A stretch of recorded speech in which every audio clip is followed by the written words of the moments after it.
determined that there are two structures within this code.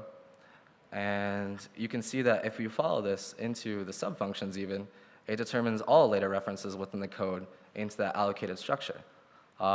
Later on, you can see that there was a second structure allocated.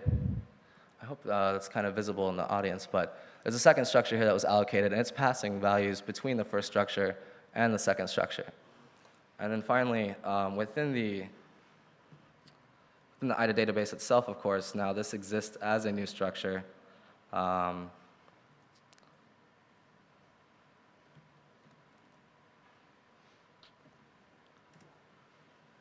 Right there.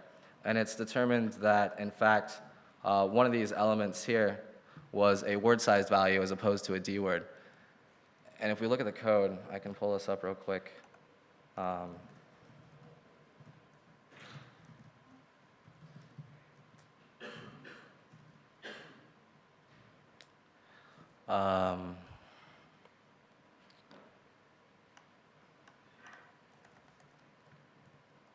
You can see these two structures here. There were a couple of integer values and a short value there. So it did, in fact, determine that the value was word-sized and did correctly recognize the entire structure of both of these portions within the code.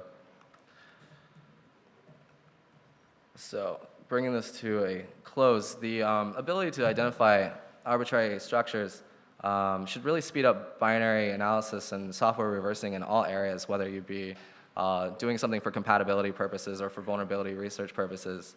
And moving forward, I look to move into generating fuzzer templates. I hope you guys all saw Ilya's talk earlier, but depending on the type of fuzzer you use, some of them take a more structured protocol definition of basic integer size values or card pointers or whatever they may be. And if these can be determined from within the code using this emulator, those templates can be emitted quite easily, and so therefore you can automate the creation of fuzzers for arbitrary programs, whether they be proprietary or open source.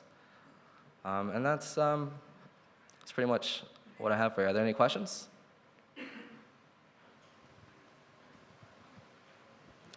No?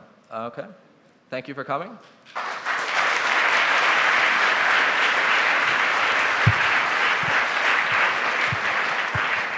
The final thing I'd like to note is that this software will be available on labs.idefense.com, hopefully today or tomorrow. Or come see me if you'd like it beforehand. Thank you.